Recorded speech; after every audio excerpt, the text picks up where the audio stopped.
mid-interview with Beats One, Tyler, the creator, bombs it. And he's like, hey, what's up, little... And I was like, oh, holy...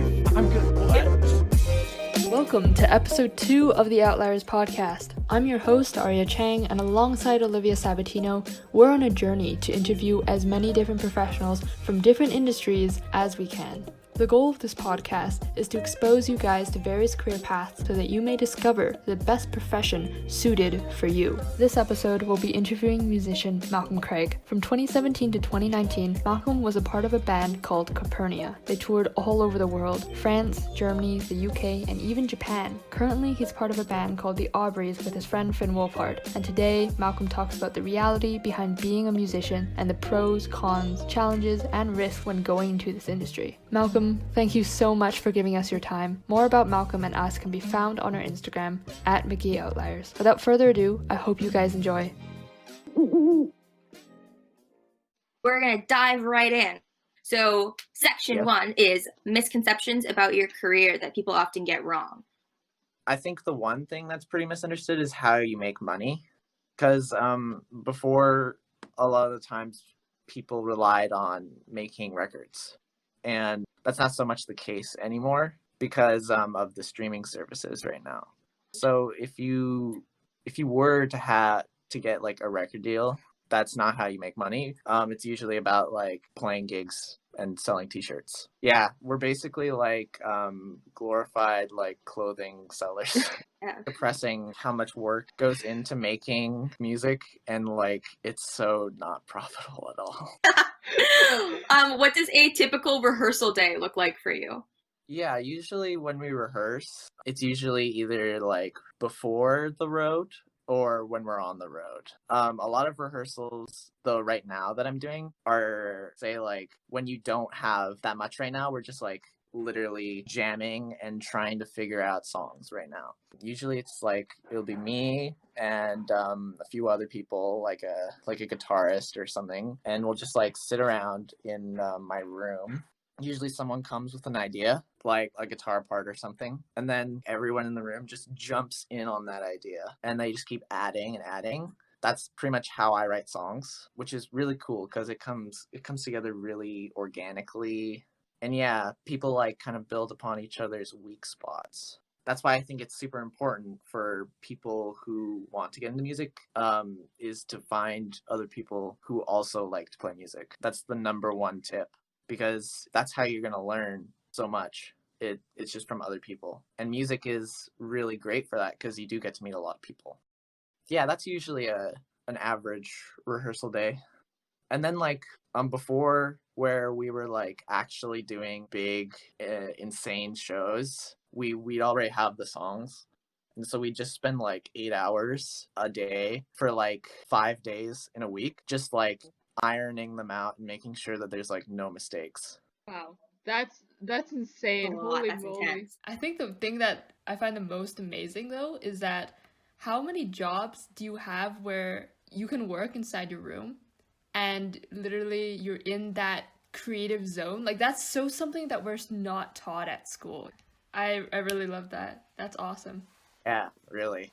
Mm-hmm. It's it is a real creative space. It's really nice, actually.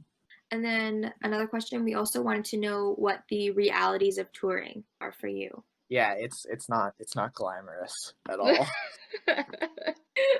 Like when I was on the road with Calpurnia, it was really hard for me because one, I was trying to do school. I was doing it from grade 10 to grade 11, and like sometimes I'd be like missing a month. One, it was really hard to organize with all the teachers. Some teachers are like totally cool with it, and some of them are terrible. The other stress is like the days are really long. Like a usual day will be like you wake up, you get in a van, you drive for like 8 hours. That's like in a really extreme case, but it happens. You unload a whole heavy drum set into a dodgy venue that smells like piss, and then you sound check, and then you play a show, and then you sleep. It's a lot of like waiting for stuff to happen, but still it's really fun. All right, let's move on to section 2, which is more positive. It's about the pros. What is the best part about your job? Yeah, there's a lot of good things about your job. First of all, it's really good for me because I need to be creative, and music is a great outlet for that because there's no set rules. You just get to make music, and also you get to meet a lot of people. Like one, I met my best friend, and we've been like playing music together since we were 11. We've been like bonded at the hip, and I really get to like know him and the way he plays music. We kind of have this thing. So like if we're ever jamming, he can just give me a look, and then I'll be like, oh, I know what he's gonna do next. And then yeah, again, performing. If you like performing, then music is definitely gonna get you that kind of performing satisfaction. That's awesome. I like it because I can tell obviously from knowing you and your personality that you have to have that creative outlet of total just expression. So it's Yeah. great that you have that and you've made that into a career for yourself. Yeah, I'm really lucky to be able to do this. And then another question we have is how has it benefited you? I think it's really like defined me as a person. That's a really good question. I got to think about it. It really has let me be comfortable with not knowing what the next day is going to be like, cuz like you never know what's going to happen when you're doing this job. Cuz you could be like on the road one day. You could be staying at your home. You never really know what's going to happen. Like you don't have any schedule. Like you never know when you're going to go out and record something. So I think it's been really cool letting me be okay with not knowing where I'm going to be tomorrow. Can you talk a bit more about the experiences it's exposed you to? Because for kids our age, like you've gone and seen and like done things that, probably 95% of your peers have not even done before. Doing festivals. Okay, so like a festival, we went to a few of them, and there's just like these insane tents built up with like so many different artists, just like walking around in the back. It was super surreal. Like in Oshiega, you guys know Billie Eilish. Oh yeah, of course, yeah. Yeah, just like hanging out. Tyler the Creator was there. One festival we like Mac DeMarco was there, just like invited us into his van, and we played Nintendo games. We were doing an interview with Beats One, and mid-interview, Tyler the Creator bombs it, and he's like, "Hey, what's up, little N-words?" And I was like, well, "Holy I'm good. What?" And like he came up and like gave us like a handshake, and then just like as soon as he was there, he was gone. There's a lot of camaraderie being a musician. You just get to connect with like everyone. And yeah, like when we went to Chicago, we'd organized to record with a guy named Cadian from an amazing band called Twin Peaks. It was so insane. People would just like come in after they were like doing their jobs, like their part-time jobs, come in and be like, "Hey, how's it going?" and like give us Gatorade. Like they were so incredibly nice. There was this part where like Cadian was in the recording booth and he was like, "It'd be cool to have like trumpet on this song," and we were like, "Oh yeah, that'd be awesome, but like we don't know a trumpet player." And he was like, "Oh no, I'll just call up Will." Within the hour, Will comes in with his trumpet. He's like, "Hey guys, how's it going?" It was so like everyone's incredibly amazing. The whole business, like you're talking about how people like literally come in and they're like, "Let's just do it," and that's the mindset that a lot of you guys have. Yeah, like a mindset of like, oh, there's like zero aggression, zero shyness. It's like, oh, hey, we're friends. Let's make something. One of our questions was the biggest challenge you think in general most musicians face in their career, and maybe you can talk about some of your challenges too if you're comfortable with it. I think a lot of challenges that everyone, if you're like an indie small up and coming band, is really juggling how you're going to be able to do your passion and this job, and then also keep the lights on. I guess that's really hard because you never know how much money you're going to make. And I know a lot of musicians who this year have had to move back in with their parents because of coronavirus. Like I said, you don't make money off of making songs. You make it off of playing shows. That's your biggest form of revenue. One of the this like higher ups in Spotify said if musicians aren't making money off of Spotify, then literally what they have to do is record an album and release it every month, which is just not doable. That's like 12 albums in a year. That's not possible. Yeah, no, it's not possible. There's some bands who do that. Like, there's this one band, King Gizzard, who I think released 6 albums in a year, which was insane. But they were like super conceptual albums.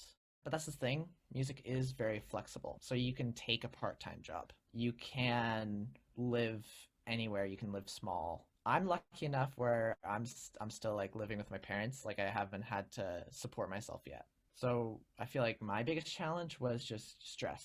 A lot of tour stress. We talked about touring a lot. Like it's like 12-hour days of just like waiting around and like doing nothing until the show where like you release a whole bunch of energy and then you walk off and then you crash and then you wake up and you do it again. Yeah, that doesn't sound healthy. And that's why like a lot of bands, especially like rock bands you see, are like they don't do physically well. A lot of people like party on the road, Right. like party really hard. They mess themselves up. It's pretty stressful. Also, there's a bit of stress about having the music being good enough. Like you're like, oh man, I need these songs. I need people to like these songs. I want people to listen to them. So that's always a bit of a fear. It's judgment, right? You have to face a lot of criticism, I bet. Yeah, and social media too. Like you're online, and I'm not very good at social media at all. I'm terrible because it's scary. Yeah. This is so interesting that you say that though, because like of course both you and Graham are public figures, right? And he talked about having this mask on. Like you have to watch what you say, sometimes even in front of people you just met, because you don't know if someone's recording or if they're going to use it against you, if they're a reporter. Yeah, I get that. He's totally different from how he is in like real life compared to how he is on his Instagram account. If you looked at Graham's account, you'd probably just see like some like actor who's just like, go see my movie. yeah, exactly. But really, how I know him is that he's just a big nerd. We had a question where it was like, how has it affected the social interactions at school, wherever you go? In my head, I feel like obviously because they know who you are, once they find out who you are, it's natural for humans who want to gravitate towards you and maybe say, I'm friends with a famous person, right? That happens. Yeah. There was a definite point where I noticed that some people that I wouldn't have talked to started talking to me, and I was just kind of like, okay now. Yeah, I bet. It is kind of weird because they see this one side of you. That's how they approach you, thinking that what you are. But like, did that make sense? Was that a sentence? But then like, oftentimes when you do meet me, I'm just like, hi, you know. Now you're a full-time musician, right? And no. oh, you're not? No, I'm actually doing real estate for photography on the side. I don't think I'm going to be doing it forever. It's good for now. Cool. But are there any like risks? Obviously, okay, I know it's pretty obvious, but like the financial risk to becoming a musician, you don't know what's going to happen the next day. Do you think that's like the biggest risk? Or are there other smaller things that people have to sacrifice? Like maybe if they want to have a family, or maybe if they want to spend more time at home. Actually, I know a lot of people who like who want to like stay home and like have a family, but it's weird coordinating that because say you have like a child. Imagine if you like weren't there for like 6 months. Yeah. That's not good. What about for people like dealing with performance anxiety? Do you have any experience with that? Yeah, I know a few people who before every show they like go into the washroom and puke just because they're so nervous. Uh-huh. I have like panic attacks before every show, but I I think everyone deals with it in their own kind of way. I think. How I do it is just like I just go up there. And you just do it. Yeah, because it's awesome when you're on stage. Really. It's a high, right? Yeah, it's a high. Yeah. Yeah. Do you ever have to deal with like a bit of a low coming off stage? Yeah, there's a crash. You're just so tired. Like I'm a drummer, and it's sometimes like it gets really tiring. I feel like another big problem a lot of musicians have is, and correct me if I'm wrong, is if their passion ever dwindles and they have to find ways to pick themselves back up again. I know you're quite early in your music career, but has there ever been a time where you felt like that? And how did you deal with that? Yeah, there's a certain point in your career when you gotta know when to stop. Yeah, I was in a band. We broke up because it was the right thing to do. Finn's acting schedule was insane. I was in school, and there's just a whole lot of reasons why we didn't want to do it anymore. So like by the end of the last tour that we did, which was in Colorado, we had a moment where we just turned to each other and we were like, yeah, I don't know if we can do this anymore. And so we cut it off. And now me and Finn are still making music, but we decided to go a little bit smaller. Yeah. And if I'm correct, it's just for fun because you guys are best friends. It's just like jamming out in your house. Yeah, the moment it doesn't become fun anymore, you got to stop. And there's a certain point where like one of your bands that you like puts out like a bad album. Yeah. And you're just like, "Oh." And then like you see them live, they don't look like they're having fun anymore. They're in it because it makes money. And I think at that point you got to cut it off. Like I'm doing this because I want to, and I'm having fun. Like regardless if this was successful or if it made a lot of money, I'd still be doing it because just that's what I enjoy. It's like it's basically my hobby that I'm lucky enough to do and get paid for. Mm-hmm. That's so awesome, and I'm really happy to hear that you love your job, and that's one of my goals in life, to love your job. I think that's probably a big thing that not a lot of people see, especially like teenagers. Like you can get really caught up in being like, oh, I gotta get to like the best school and I gotta be a doctor. But what if you go to like first year of UBC medical school and you're just like, oh, I hate this. So that's why I always tell people to go on a gap year, because you find out like what you want to do. Yeah. And I just want to lead on one point before I forget, but you know how we talked about how you guys have to get used to change, right? Yeah. And we also want to talk about like different types of stress that you deal with, because every career you deal with different types of stress. But one of the gains I think you gain as a musician is that because you don't know what's going to happen tomorrow, you become very good with dealing with stress, because that itself, not knowing tomorrow, is stressful. And you learn to like take a step back and how to cope with stress. Like would you say that's correct? I would. Yeah, that's right on. You got it. Wow, that's awesome. And I think that's such a valuable skill to learn. Yeah, and really the skill is not seeing like the future as a challenge, but more like an adventure. And one thing I want to know, because we ended up asking Graham, is I want to know what you would say to someone who's thinking about going to school for music.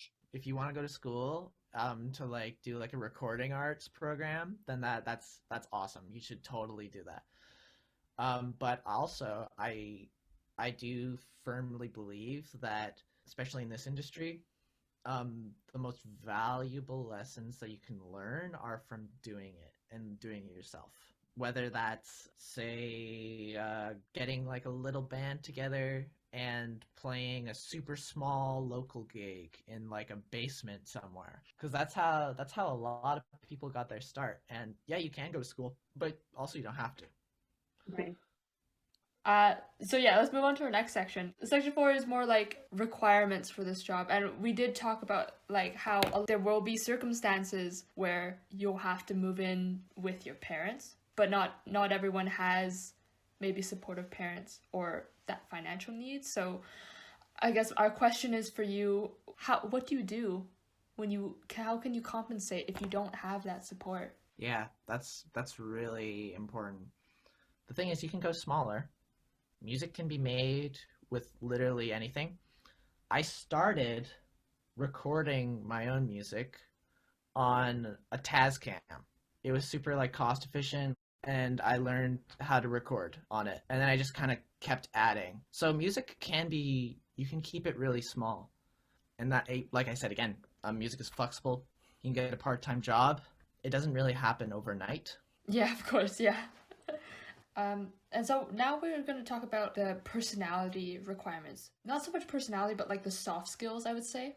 For example, I would say that one requirement of becoming a musician is being able to handle the copious amounts of stress, being able to cope with the highs and the lows, and realize that there's not going to be a stable tomorrow, right?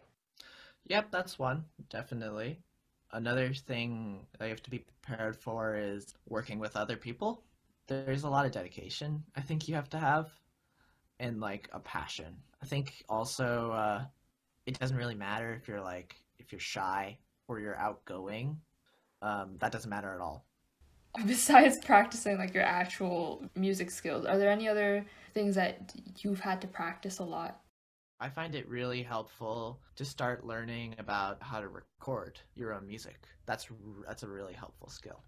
That's pretty much what I do right now is like I have Logic Pro on my computer or Ableton Live. I experiment all day. So recording is a good skill to have. Being able to deal with a bit of like self-doubt. I don't know how you would train that. It just gets better over time. And you don't even necessarily have to have much confidence with being on stage. Like there's this one band called Disc. They have this incredible like stage presence and like distorted rock sound. But then like I see like live videos of them and they're like totally uncomfortable with themselves. But they put on a really good show. Right. I think that adds to the personality, if anything. Like that makes me more interested in the... Totally. Musicians are like some of the weirdest people you'll ever meet. They're not all like confident. Yeah. There's no cookie cutter, right? No. Especially in like my favorite kinds of music. So the next section is, what do you think that you've done well to contribute towards your success and kind of steps that you've taken to get to where you are? I don't know. I don't really think of it as like success, really. There's no way of measuring success. Yeah, measuring success. I just try to make myself feel proud of what I do every day. For sure. Like I measure successes in like, oh, I wrote a cool guitar riff today. Mm-hmm. I wouldn't get too worried about like being popular because you never know. It's super volatile. And if you do get to do it, then that's amazing. But you can't rely on that for your own self-worth. Right. You are so fortunate that you get to be working with your best friend. I think a huge part of that, maybe some people are having trouble finding success with meeting the right people. That's hard. I think if you really want to meet these people, then really you got to put yourself out there. Maybe go to a show. Right. And just get really involved in your local community. You know, right. Maybe like take a job at a record store. Just get yourself involved in things.